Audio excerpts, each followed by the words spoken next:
Arrancamos este sexto capítulo de Pregunta de la CUT desde el sillón negro. Nuevamente no estamos en la dependencia de la CUT, pero ya estamos con un importante invitado, el diputado Osvaldo Andrade, con el cual hablamos de... Micrófono en mano, que es una cosa muy importante. Podemos decir que hoy conversamos con el presidente de la Comisión de Trabajo, diputado Osvaldo Andrade, acerca de este supuesto innovador proyecto de aumento de vacaciones versus reducir los feriados, particularmente religiosos. Hablamos también sobre la implementación de la reforma laboral.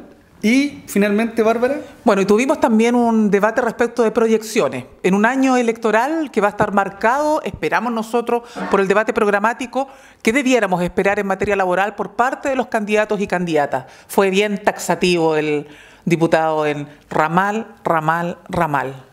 Partimos entonces, Pregunta a la CUT, ahora ya.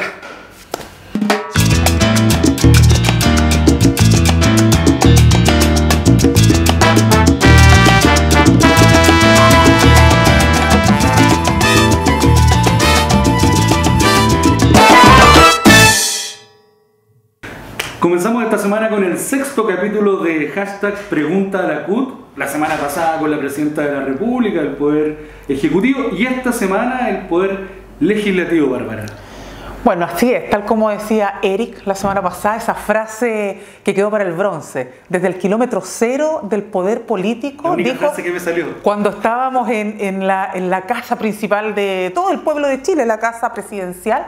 Bueno, esa experiencia nos pareció importante también trasladarla al espacio del Poder Legislativo. Y qué mejor que poder tener un intercambio en torno a los temas laborales con quien hoy es el presidente de la Comisión de Trabajo de la Cámara de Diputados, ex ministro del Trabajo, un hombre que ha estado vinculado a nuestros temas, a las demandas del mundo sindical, pero también a los derechos individuales de los trabajadores y las trabajadoras. Le queremos agradecer, diputado Osvaldo Andrade, por acompañarnos hoy día en este web show, web TV, como dijo sindical, ¿no? Sí. El programa de web TV de el sindicalismo, Pregunta a la CUT, en este formato que es un formato nuevo, donde la idea es poder llegar a todos los espacios sin que tengamos que estar bajo el cerco y el control de los grandes medios hegemónicos de este país. No, encantado de estar con ustedes, de verdad.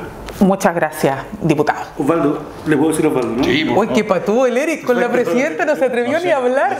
Diputado, no se atrevió ni a hablar con la presidenta, y mire ahora llega, se sienta y Osvaldo, ¿ah? ¿Cómo estamos?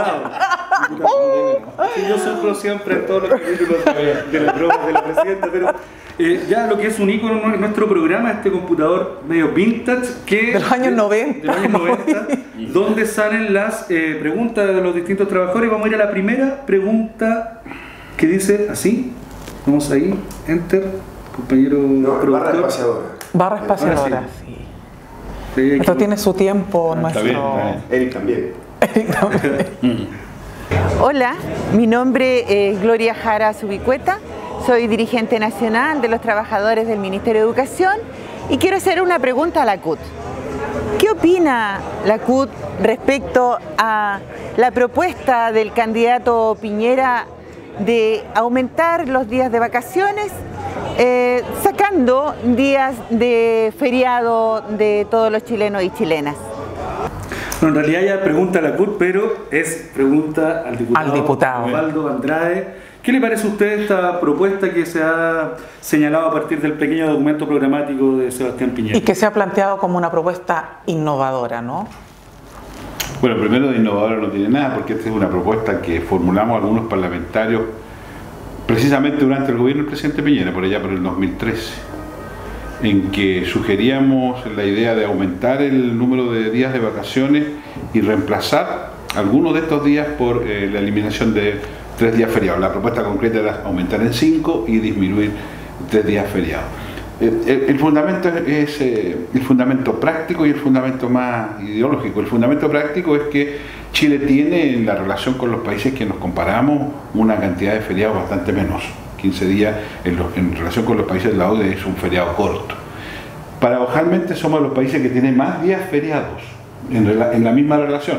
Tenemos una cantidad impresionante. Muchos de ellos rezago de época en que la diferencia, en que la separación de la Iglesia con el Estado no era tan nítida, ¿eh? Entonces combinar una cosa con la otra agregamos en aquella ocasión una frase que fue un poquitito jodida, porque decíamos que los días feriados a veces para uno significaban para el trabajador era para ir al mall a endeudarse, y en consecuencia era mejor un descanso más planificado. Pero además le agregábamos una argumentación pro empresa, y es que a nosotros nos parece que es más fácil para una empresa organizar su sistema productivo sabiendo que los trabajadores tienen esta cantidad de días feriados, mayor cantidad de días, y no hacerse cargo del feriado intermedio que a veces lo hacen coincidir con un lunes, que siempre generan, incluso desde el punto de vista de eventuales reemplazos en el periodo.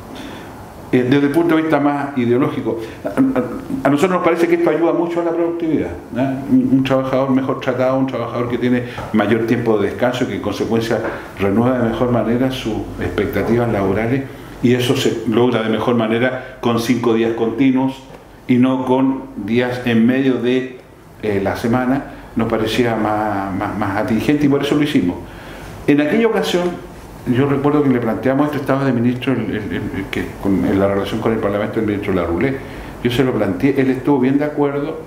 Después me señaló que no querían comprarse un lío con la iglesia, y en consecuencia, a pesar de que este proyecto lo alcanzamos a tratar, fue el que era hasta hace días atrás el encargado de la pastoral social, el sacerdote. Él fue a la comisión y expuso una opinión favorable respecto al proyecto, puso algunos reparos, por supuesto, en los días menos feriados que eran de carácter religioso, particularmente los días marianos, señaló en aquella ocasión, pero el gobierno no le dio ninguna urgencia a este proyecto, y en consecuencia, bueno, quedó allí.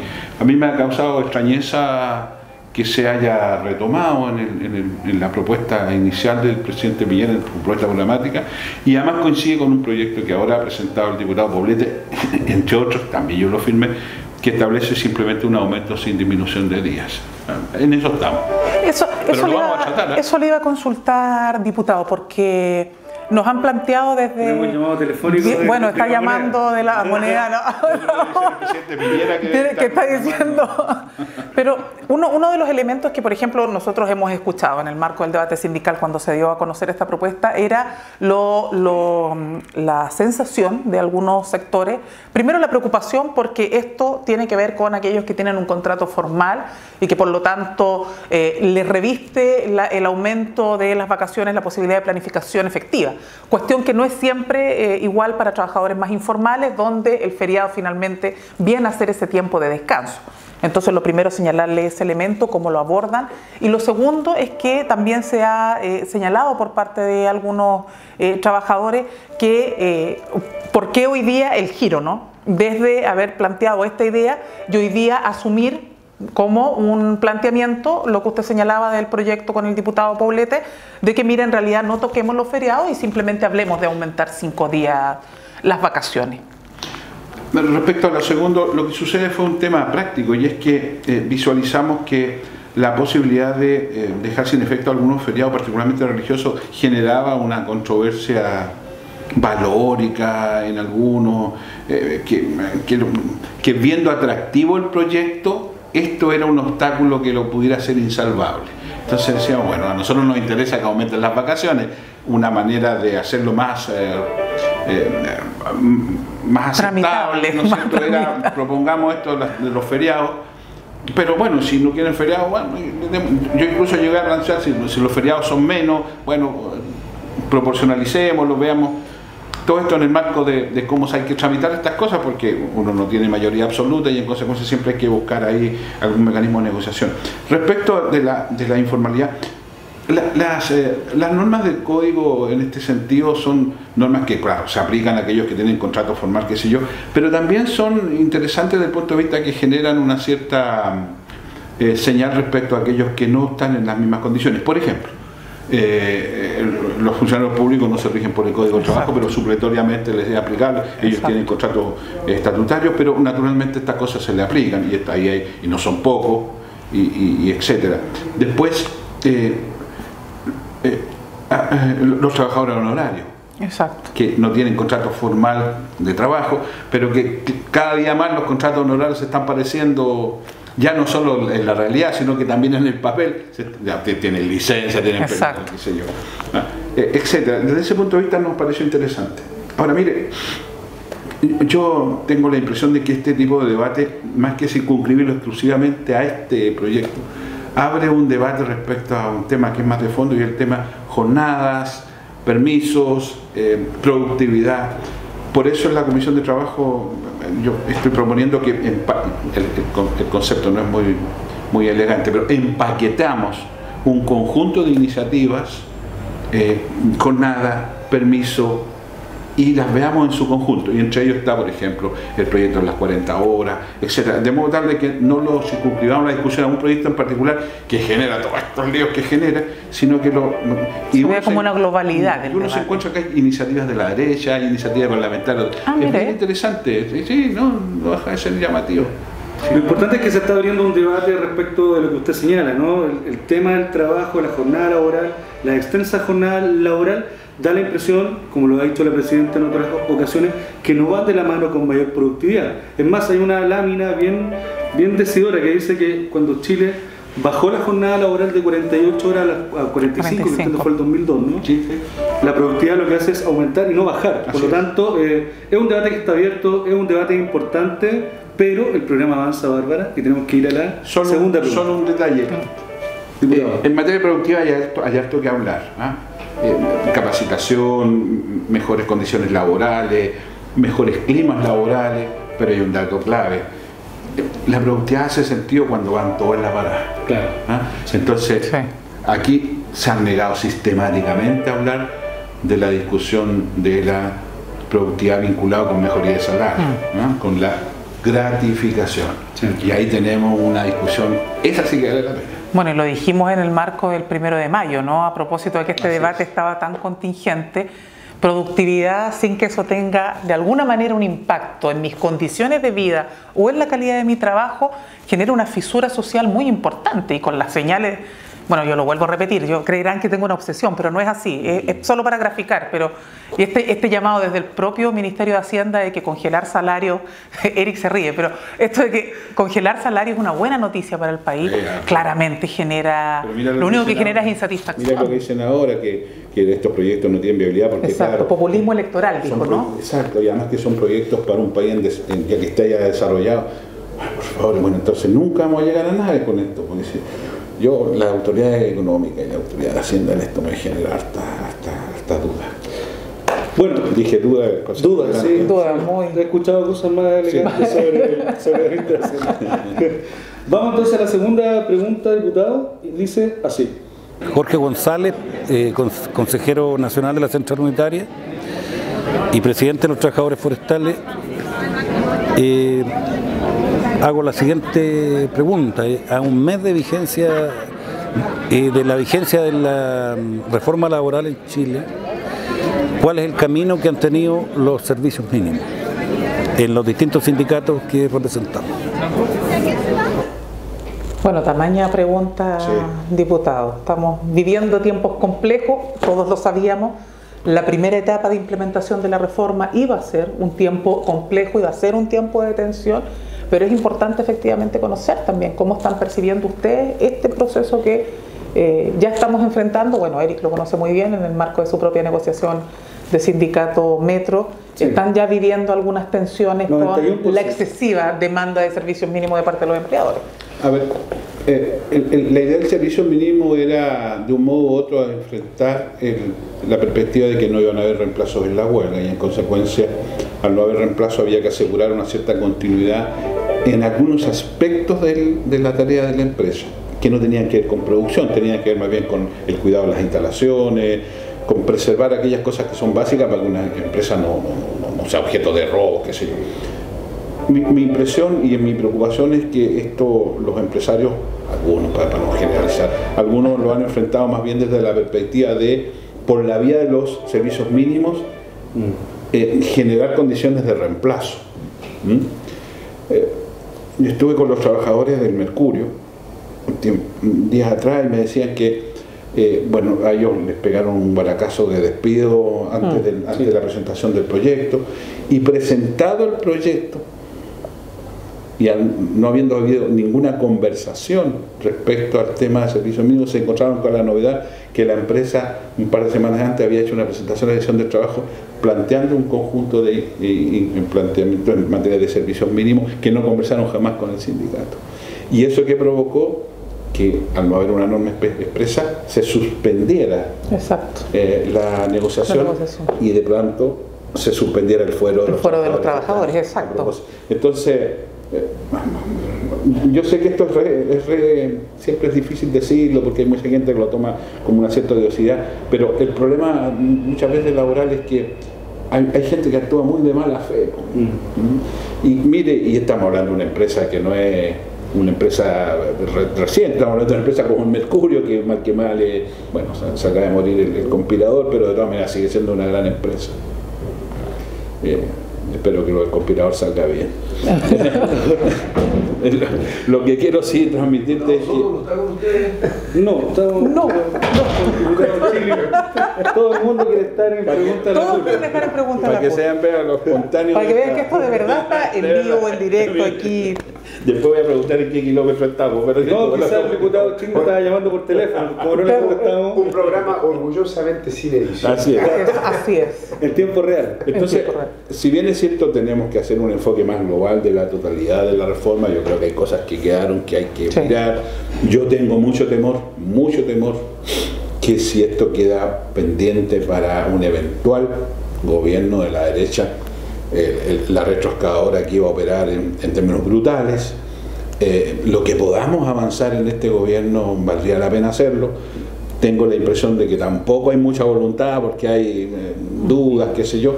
Así que aquí va a haber que armarse de mucha fuerza y de mucho valor porque se nos vienen tiempos jodidos en el evento que gane la derecha ni se puede tratar. A mí me llama la atención cómo sectores de derecha y sectores que se autodenominan más de izquierda o de ultraizquierda se han encontrado en un punto, y es utilizar el debate de los servicios mínimos para decir, vieron, la reforma no sirve, era una reforma contra los trabajadores, y la verdad es que si se dan el trabajo de leer la norma, dice específicamente que los servicios mínimos no pueden atentar contra lo fundamental de la huelga, que es paralizar. Entonces, claro, yo lo puedo entender de la derecha, pero veo otros sectores que dicen que son sindicales. La gente que negocia y sabe negociar colectivamente se va a dar cuenta que los servicios mínimos no pueden vulnerar la huelga y no pueden vulnerar lo fundamental de la huelga, que es paralizar. Ahora, eso no está asegurado por la norma solamente. O sea, el movimiento sindical tiene que jugar un rol. El movimiento sindical ha venido jugando un rol desde el año 79-80, cuando se instaló el plan laboral, y le buscó los espacios donde moverse para asegurar sus derechos. Sin embargo, hoy día da la impresión que hay sectores que quieren utilizar políticamente la situación de los servicios mínimos para, yo diría, atentar contra los avances que tuvo la reforma. El piso es un avance. A ver, dos impresiones, uno desde los años y otro desde mi condición de hombre vinculado al mundo del trabajo.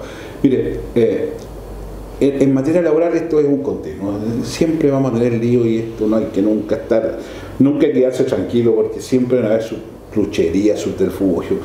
Y eso es parte de la realidad de la vida y los trabajadores han aprendido y vamos a tener que seguir aprendiendo. Pero respecto a la crítica política, mire, si nosotros hace muchos años atrás le hubiéramos hecho más caso a viejos como Figueroa o como el Chino Díaz, probablemente no habríamos tenido el desenlace que tuvimos por allá por el 73. Y en aquella época tuvimos también dos tipos de polaridades. La polaridad de la derecha, que en ese tiempo algunos de los que después estuvieron con nosotros estaban allá, a propósito del debate, y la polaridad de la otra, que se traducía en una frase que yo escuché en alguna ocasión.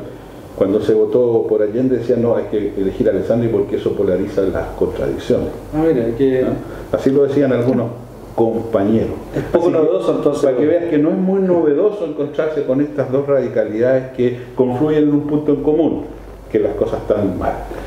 A eso siempre yo he confiado mucho en la sensatez del mundo del trabajo, que tiene sus problemas, que tiene que está bien, y ellos tienen suficiente experiencia al respecto, pero esas polaridades de la radicalidad no debieran extrañarnos, porque mira de la época que te estoy hablando, hace 40 años atrás, yo era un adolescente, pero no creas tampoco que era tan viejo, pero algo me acuerdo, me contaron, diría un amigo mío.